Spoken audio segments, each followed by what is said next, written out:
No. Hindi naman trabaho ni Mr. Abinales sabihin na eto ibid nyo, eto sagutin nyo. Hindi. Technical sila po eh. Hindi po sila accountant, hindi po sila consultant ng DPWH sa bidding, hindi sila procurement entity consultant. They're an engineering consultant. 'Di ba? Oh, so ang trabaho ng DPWH is sabihin, sandali lang, problema sa construction, sagutin nyo to. So sir, yung epoxy injection ba, retrofit yun or repair? Dahil nakisama sa BOQ or let's say doon sa report ni Mr. Abinales, we assume na yun ay hindi repair. And it's convenient for you to assume because you will make money. No, sir. No. Sinabi na dito eh, na every single engineer, every single DPWH officials will tell you there is no retrofitting na epoxy injection. And ilagay nyo eh. Wait lang, sir, kasi yung sinabi ni Mr. Sige Abinales sir, baliktarin ko yung tanong ha. Sabi ni Mr. Abinales, meron repair, meron retrofitting. Ikaw magsabi, ano yung repair doon? Ang sabi ni Mr. Abinales, merong yung construction na doon sa construction failure dahil doon sa phasing, by phasing. Phasing lang po. Kasi may phase 1 to 8. Yung phase 1, 1 Dahil to 8. sa pacing, bumuka. Yes. At dahil bumuka, sunod-sunod na yung depekto. Yun ang kwan ko, Oo. boss. Mr. Yeah, go ahead, sir. Secretary, Your Honor. Sige, sir. Take a deep breath. Nagdi-discuss lang tayo. Tubig muna, sir. Pakibigyan nga ng tubig. Okay lang, sir. okay lang. Hmm. Kasi yun ang doon sa time ng September 9, 2018 or 19, there was a presentation done by Mr. Abinales tungkol sa retrofitting works. So, nagkaroon po ng presentation at nandun po kung ano yung cause ng failure ng bridge. At nandun po, doon sa pinapakita ninyo na 935 fails, yun po ay dahil doon sa dalawang design pinagkumpara. Yung unang design na ginawa ni Mr. Cañete, LFD, and design na doon sa new code. Doon sa halos yung 935, nakita nyo po yun, doon sa LFD. Sir, yung new code, retrofit yon kasi upgrade mo. No, sir. Merong doon sa LFD na LFD na ginamit ni Mr. Cañete, doon sa design niya, yun pa rin yung sinasabi ni Kwan doon sa report na yung design ni Cañete failed doon sa Kwan, doon sa LFD. And it caused the cracks. Siyempre, sir. Kasi kung may failure na yung design. And was it because of the design or Yes, sir, because sir, of the design, di Sir, na nagsasabi sila. Yeah, sir. Patapusin niyo ha. Is it cause of the design per se? Yes. Or is it because phase 1 and phase 2? Design na rin yun. So, meaning sir, kung hindi phase 1, phase 2, bubuka ba yun o hindi? Yung Di ba, sinasabi niyo, lahat ng problema nag-ugat nung bubuka pa rin, sir, kasi failure na yung kwan eh. Yung Mr. member. Cañete, you want to answer that? Ang papunta dito, ikaw may kasalanan nung lahat eh. Wait, sir, may isa pa akong question sa inyo kasi lumayo tayo. Ang tanong ko lang naman kasi sa inyo, hindi yung cost ng bridge. Paano nyo alam na kasama yung epoxy injection dun sa tinatapos na final contract? Nakakuha po kami ng kwan, ng report. Hindi, yung report, ang sinasabi lang kailangan anong gawin. Yung final contract, yun po yung ibibid. Hindi nakalagay sa sulat nyo na nakalagay sa report. Ang nakalagay sa sulat nyo, total nandun sa ibibid out ng DPWH, bakit namin gagawin ngayon? Hintayin na natin yun. Kasi alam namin na galing sa yung pagka-defect ng yung cracks na yon galing sa Anyway, design. to save time, Ma'am Attorney Yusek Lapus, hindi ko natitingnan yung time. Kung nakalabas na yung bid documents noon din, baka natikitan na. Kung hindi pa, di ibig sabihin may inside info sila doon sa lalabas, di ba? O, we will digress ng konti, Mr. Cañete, just to give you an opportunity if you want it now or next hearing. Kasi ang topic ko ngayon, bakit nahalo yung repair at saka yung wala pa naman sa topic today yung bakit bumagsak, pero since parang lahat sila sa yung ngayon tumitingin, do you want to answer that now or the next time? Parang lumalabas sila kahit na daw hindi splinit, palpak daw yung design. Design flow So tinagalog ko lang. Kasi iba yung obsolete, iba yung outdated, iba yung palpak. Yung obsolete, di ba? Ibig sabihin hindi mo na gagamitin. Pero ayos siya when it was to be used. So example, wala nang gumagamit ng bunot ngayon. Baka meron pa pero alam ko wala na. Di ba? Kasi vacuum cleaner na at yung floor polisher na ang ginagamit. So obsolete na pagka bunot. Pero magagamit po pa ang bunot kung gusto mo. Di ba? So yung bunot more outdated than obsolete. Di ba? Kasi you use the word obsolete. Your design is not obsolete. All the other bridges that existed before your design is still being used. It is that hindi na pwede kasi hindi na siya up to code. But ang sinasabi nila ngayon, all of their defects was because nag-ugat dun sa design nyo. Okay, thank you, Your Honor. Actually, hindi ko kasi alam lahat ng detalye nung retrofit design, no? Yung sa independent check. Now, a third party pala, third party. Now, sinabi niya, pero ang mga nag-stand out sa mga statement niya is yung as-built, ibig sabihin, i-check yung structure based on gumalaw na yung Thank you for PRA. going to that. So anong findings sa as-built? May mga problema, di ba? Sila, yun na yung sa report niya. Pero, ang design ko kasi is 12 na arko kompleto. So balansyado 'yun basta nandun siya. Tapos yung dulo-dulo nun, abutment. So may pipigil na lupa dun sa pagkabilang dulo. So hindi siya supposedly dapat pwedeng itulak. And yung Pier 8, kaya na itulak 'yon dahil nasa gitna na siya ng ilog, napakataas na nung pier. Napakadaling itulak nung pier, very flexible na yung poste. Tapos nag-crack. And binanggit naman ni Mr. Interior before na yung cracks naman noon are actually hindi ganun kagrabe. Hindi nga siya alarming. I mean, it doesn't render the structure useless. But engineer, hindi yun yung mga nababasa ko ha. Yung mga yun na nga. Yung mga sulat kay RD yun ang ni Engineer Lingan. Ako anyway, let's do it this way ha. I will invite the secretary through Yusek Lapus to make some questions. Isasabay ko sa questions ko sa inyo. Sagutin nyo na lang in writing para hindi tayo pabalik-balik ha.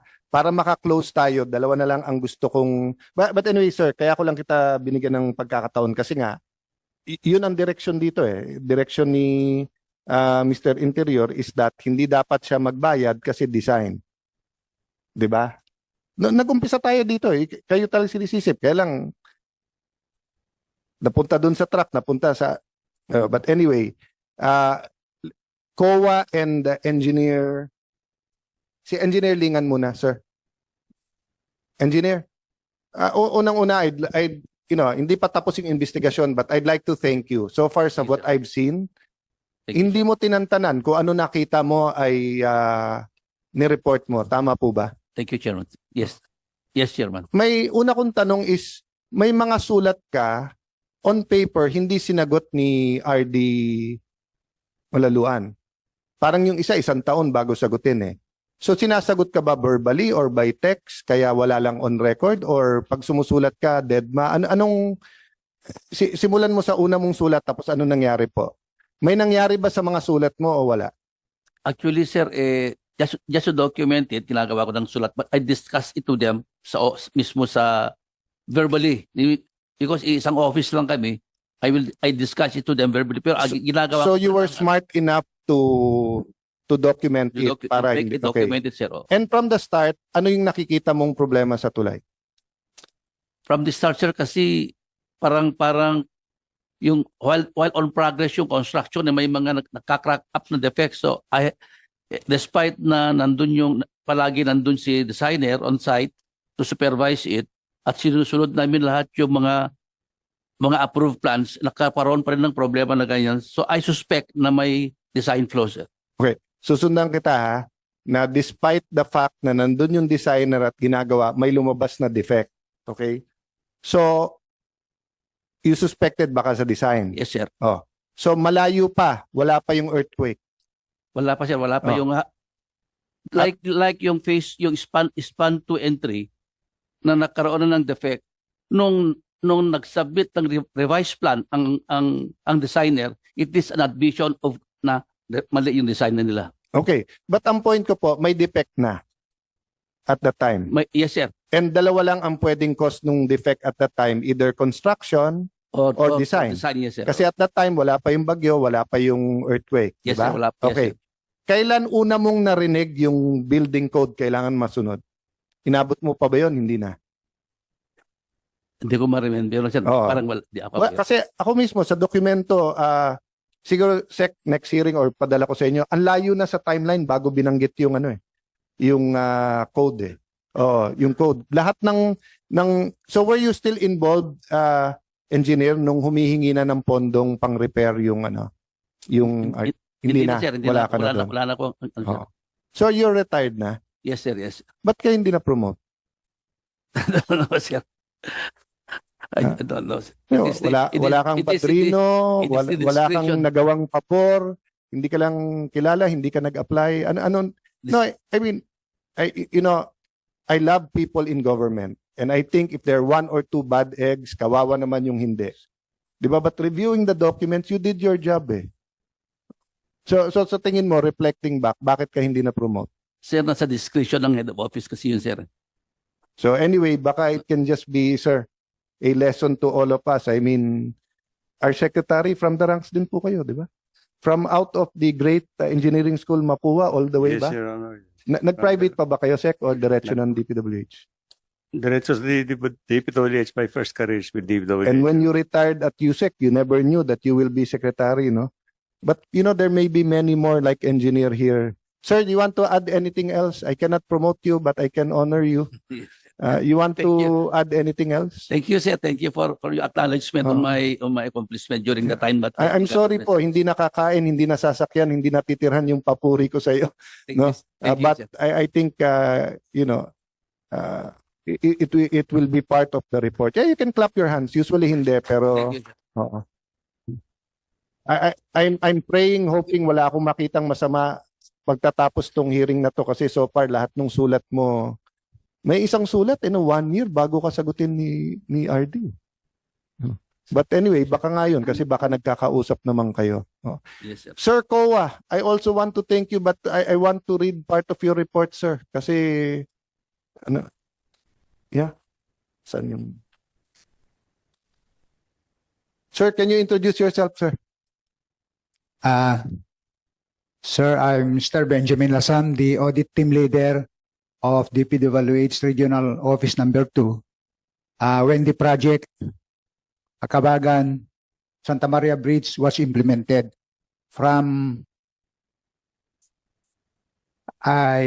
we audited phase 1 hanggang phase 5, sir.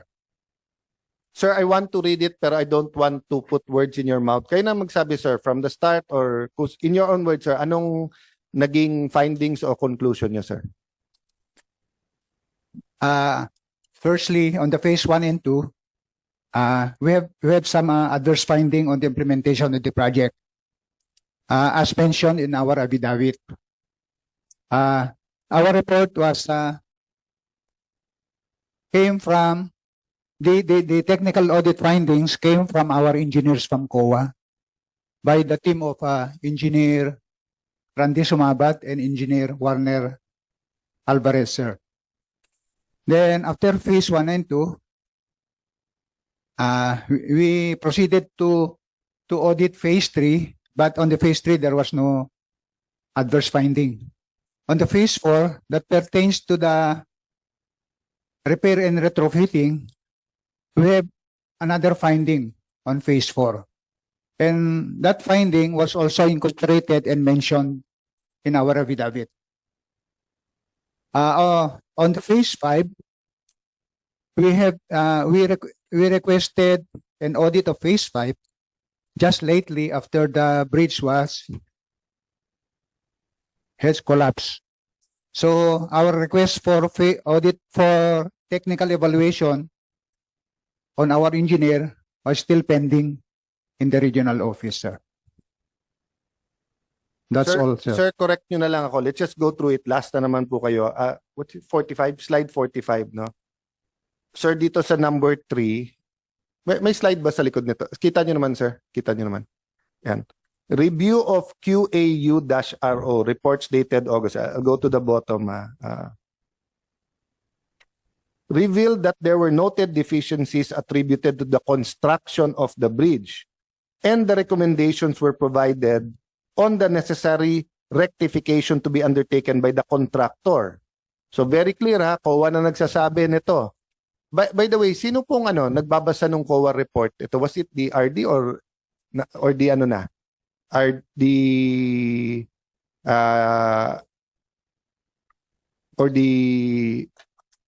RD?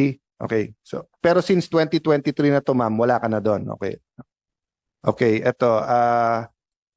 Relative thereto, inquiry with the QAU-RO team members disclosed there was no subsequent re-inspection validation conducted since no rectification were undertaken by the contractor. So may recommendation na to rectify, they did not rectify. Sa kanan na, in a meeting with the contractor, we sought the reason why the latter failed to comply with the recommendation set forth in QAU reports. The contractor opted not to comply with the said recommendation as it might complicate the final report of the third-party consultants. The final report of the were finally approved by the CO, which will be the basis for retrofitting works to be bid for the implementation. So let me just give a quick comment here. Tama, sir, di ba? Binasa ko lang naman eh. Yes, sir. Yes, Okay. sir. Mr. Secretary, in one sense, naintindihan ko yung contractor na sandali, pag ni-repair ko yan, baka iba sabihin ng third party. Pero ang hindi ko maintindihan, nung nagsalita yung third party, ayaw din naman pala niyang gawin. I-bid na lang daw, tapos yung mananalo sa bid ang gagawa. So parang hindi ko tuloy malaman ngayon kung bakit niya ayaw gawin, ayaw lang niya bang ibayaran, o ayaw niya mag-complicate. Diba? So, just as a lesson for future, most projects naman po, sir, hindi naman umaabot na may third party, diba? So most projects, pag sinabi po ng RD or ng project manager, rectify, i-rectify na. Tama, sir? Oo. Okay. Yes, sir. May comment ka dun sa binasa ko. Yes, sir. That was the reply of the management to our findings, sir. Actually, the finding on phase 1 and 2, ang sabi po nila, yun nga, na gagawin na sa phase 4, sa retrofitting. That was also the finding of our engineers na parang madodoble. So we put that on our AOM, Audit Observation Memorandum, but there was no reply yet by management. So we opted to, after again reviewing our report, if there is a necessity for us to disallow that amount, we will disallow. But then our problem yet is the amount of disallowance supposed to be was not quantified. So we requested from our engineers to quantify the amount as our basis to issue the notice of disallowance. So sir, tama yung discussion namin kanina na dapat hiniwalay yung repair sa retrofit. Yes, sir. Kasi hindi dapat sinama sa kontrata ng gobyerno yung repair. Yes, So- Your Honor. So tama sir yung nangyari. Ayaw nilang gawin kasi hintayin daw third party. Pagdating naman third party, sinama naman nila lahat sa retrofit. Yes, Your Honor. Okay. So basahin ko lang po dito but I really thank you for that kasi malinaw talaga yung sa COA. In March 2023, COA flagged phase 1 and 2 of the bridge and asked why no rectification made by the contractor. Sagot, yes, I read it na, no? Specifically, the audit query asked why no reports evidencing remedial measures were submitted to the Office of Auditor to address the defects noted by PE Lingan. Diba? So, ang naging basis din nyo po, that's why I'm congratulating Engineer Lingan. Kasi yung kanyang reports, dahil in writing, nalaman ng COA. Diba, sir? Kasi kung meetings lang nila, hindi mo naman malalaman. Yes, partly. And of course, later on, it was validated by your own COA engineer, which proves the point that we should invest in technical people in COA, di ba? Yes, Your Honor. Okay. Actually, Your Honor, every now and then during the implementation of the project, we have dialogue with the project engineer Pero sir, regarding the status of the project. dito ako nababahala eh. But Region 2 answered that the cause of defects were not due to the faulty construction because it was implemented as per plans and specification. So, anong ibig sabihin, sir? Sinabi sa inyo ng Region 2 na hindi faulty yung defects? Yung defects are not due to faulty construction? Galing po sa DPWH. Yeah, so may conclusion na sila, no? Wala namang sinadmit Oh. sa amin na report Sir, about it. check na lang sa records kung sino na ang nagsabi from DPWH. Yes, Your Oh. Honor. Kasi am I correct, RD Malaluan, Ma'am Yusek Cabral, Yusek Pipo, even in your investigation now, dun nyo palang tinignan eh.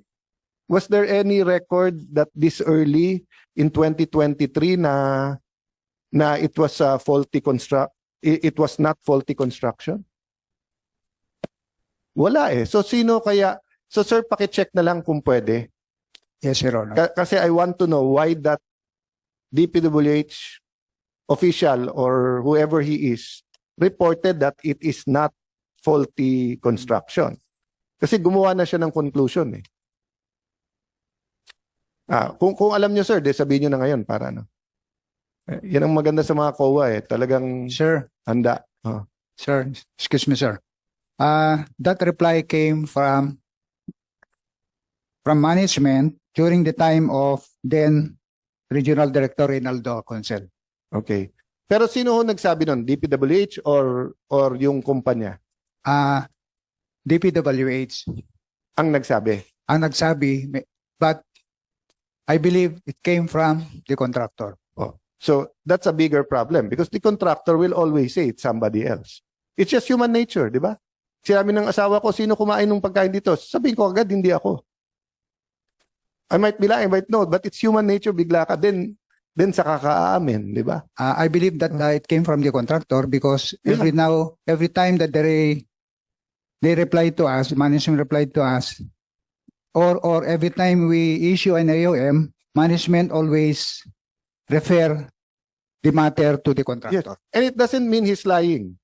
It could be his honest opinion na maganda gawa nila pero it's the designer. That could be your honest opinion, sir. That's why nga, you need someone to say hindi. Pero if DPWH Region 2 already said it's not faulty construction, they made a judgment na. Wala naman nagdemanda sa designer. Tapos sa tao kinos, di ba?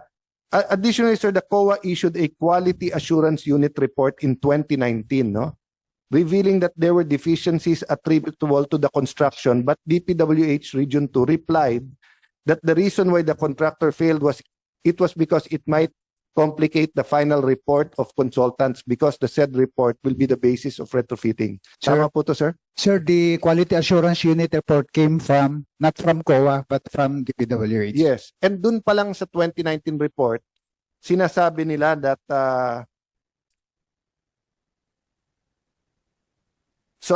the Region 2 replied that the reason why the contractor failed to comply was not because it was Sorry, so the COA Quality Assurance Unit report, sinabit lang sa inyo yon. Sinubmit lang po. Ang nag-submit, DPWH. Yes, sir. At ang nakalagay doon, the reason the contractor failed to comply is because they're waiting. Yes. To comply with what, sir? With the repairs. Yes, sir. So, pinagtatanggol ng DPWH at that time, bakit hindi nila ginagawa yung repairs? Ano po? Again, Sec, I'm not prepared to make a judgment kasi nga may hinihintay naman. So, I could go either way, but nakikita nyo, sir, yung problema na ano, okay. In July